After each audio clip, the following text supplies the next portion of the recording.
Yo, how's it going, guys?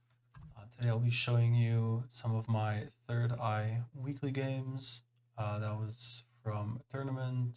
That's a 5v5 Iron Man format. So we have teams of 5 people, and when the first person loses a duel, then their next person tags in for them until one team is fully eliminated.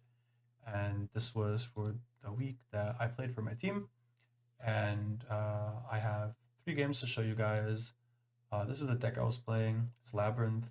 Uh, in the cup, the only card that is additionally banned to the Master Duel ban list is Maxi, so I was running 3 Joel and Lockbird instead of that. But other than that, this was the list I was running. And since I get to get sent in and get to go first, we're going to use this as a counter pick deck.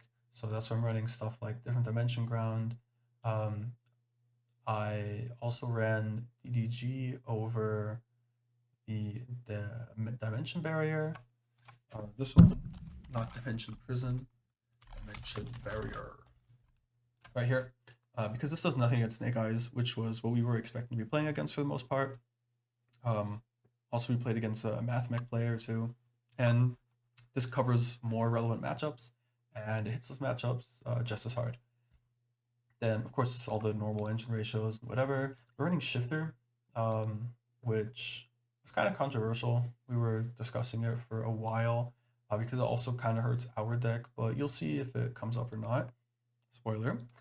And I ran Solemn Strike as a counter for Ash and Zeus and just other obnoxious stuff. And of course, Floodgates, because you just want free wins, right? And yeah, the rest is pretty standard, so let's hop right into things. Alright, so for our first game, my teammate just lost, so I got sent in for the counter pick, and I set for here.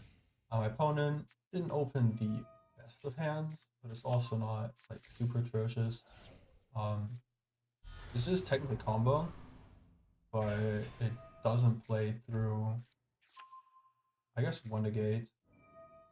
So it's gonna be sending this here, and we do have the Ash. Now, obviously this is like the Ash target, right? But I am ashing this here because I also have the call by, which I am running because I do not want to get ashed. So if I use any of my welcomes here, he ashes them, and then I uh, use the call by on it. My ash is dead. So I went to lead with ash as my disruption here. So just gonna go here. Now this completely turns off everything he has. I'm going to draw a card here as well, and so has to break this poor guy. So we summon here. We're going to use this to get the DDG into rotation here. And then we realize I put in the imperm column like an idiot. So we're going to pop the card, and it turns out it's actually imperm. So good thing we removed it. And then here we drop the furniture, which doesn't really matter. We're going to reset this, and we're going to make sure to not put it in another imperm column. Turns out this was also imperm, kind of wild. And we're just going to normal summon the Challenger Clear here. We can still use this effect on the field, but that's not what we really care about. And we just swing here, and in the battle phase, we get to use the Big Welcome. Just going to set up another card here in case anything goes wrong. Generate a ton of advantage here real quick. And swing for game. Alright, so fortunately my opponent didn't draw the best of hands. And we're going to move straight on to game 2. Alright, so in game 2, we won the game 1. So I think this is actually game 3 or something, right? Or game 4, whatever. So our opponent gets to go first here. And we draw the shifter. And my team was telling me I should probably respect Gamma because we don't know what they're playing. But something was telling me I should shifter early. And I do. And the way you play this in lab is you chain link 1 the shifter, and then you get to chain link 2 your furniture. And then that still goes to the graveyard, you still get to get your trap here. And we also send another big welcome. So now we have a big welcome in the graveyard because this one's going to get banished.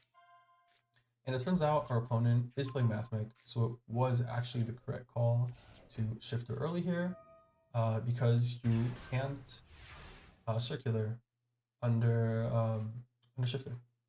And it sends for cost. So if I chain to it, he still gets to get the circular in the graveyard. Still gets to like do some stuff, whatever. Sorry, the Sigma in the graveyard still gets to set up some stuff, which I don't really like. And this way you just can't even activate it to begin with. So we have 2 hand traps here and a cross out. We don't know this yet, but we get to summon up the lady here. Extra, of course, is absolutely nuts because this basically just forces an Ash if he has it. That's really nice because now our big welcome is activatable, which they're going to go spell. That you have to, right? This thing summons from the deck or the graveyard, so you can actually Ash or Bell this. And has also chain blocks off the Lady Labrynth. So you're considering maybe we should have like set the strike first, hit them, and then like go for another turn or whatever. But we decided to not do that. They get the circular now that the shifter is over, and we are going to save Solemn Strike for the Exceed here. We don't want to deal with this. It's just gonna get deleted off the face of the earth real quick. And they pass here. This means we have the Labrynth. No point in revealing it because we can't actually trigger it. So we're just gonna keep it in our hand here. Pretend it's a hand trap or something, right? We do have triggers the entire time. Because we do have the big welcome that we pitched turn 1. So they have the extended here, they get to play here a bunch. They have an Ash for welcome anyways. And they're going to be making the Linger Wound and playing under it because they want to negate my trap cards. And this says when your opponent activates a trap card. Not a trap card or effect. So they can't actually negate the big welcome, which is pretty funny. I'm not sure they were aware of this at the point. But yeah, we're simply going to wait for something that actually threatens us, right? Which would be transcode. And this really, really hurts because they use a transcode. It's a hard one. It gets removed. And since transcode has to summon to a zone this card points to, if we remove it from the field, it no longer points to anything. So there's no zones it points to. And yeah, goodbye. Now our opponent only has Circular as his only Mathmech card in the graveyard here, because the Sigma got banished. So the Circular he has doesn't do anything, and he decides to Bell the Stovey Torby to keep us off of our resources, but they just surrender us because I could just swing for a game next turn. Alright, so I just adjusted my mic. Hopefully it sounds a bit better here. We're gonna find the shifter again, and this time we decide to respect the gamma, which means we do play into the talents. Kind of unfortunate. They're gonna hand rip us because they're going to hope that we can't actually play the game if they get rid of our starter. We don't actually have a starter, so it doesn't really matter. But they do have to pass here because of shifter, and we are going to top deck the Welcome Labrynth. And this lets us play the game, which is very, very nice. All they know is that we top deck the trap card here, and we're going to summon out the lady here. Ariana gets us the Ku Clock, and now we get to DDG, chain the lady, and then pitch this. Now the furniture has to send to the graveyard, but the Ku Clock only has to discard. So you can still use this under DDG, but it will be banished then and I won't be able to get it back. That's why we have to chain this here. Now this gets us the big welcome, and they're going to summon the Rumheart. Now we just saw them add the Meek, and we know this is an inherent special summon, and basically all of their cards require a Mannadium on the field, right? So exactly Rumheart is the only punish here, but something like Vsauce wouldn't work, a Meek wouldn't work. They already committed their normal summon here, so we're going to use the big welcome here to summon out the Lovely, and we're going to grab back the Ariana for some follow-up and just get rid of the Rumheart, which gets banished now because it's under different dimension ground, but our trap cards still go to the graveyard because this only banishes monsters.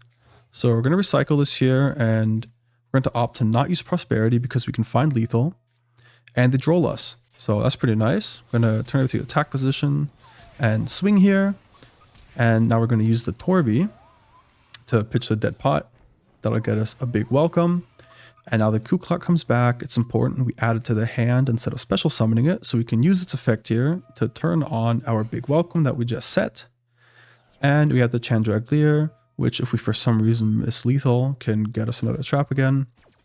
But we just got to use all this stuff here. And we are not going to use the Lovely, because if we hit something from the hand and we hit the Meek, it'll start floating and we will actually miss lethal and the game would not just be won instantly. Unfortunately, for the next game, I went second into Super Heavies without disruption, and since they knew I was on Labrynth, they made that Synchro 8 that pops back row, and it kind of was over, unfortunately. But we still won that week, so very nice. Hope you guys enjoyed. See ya.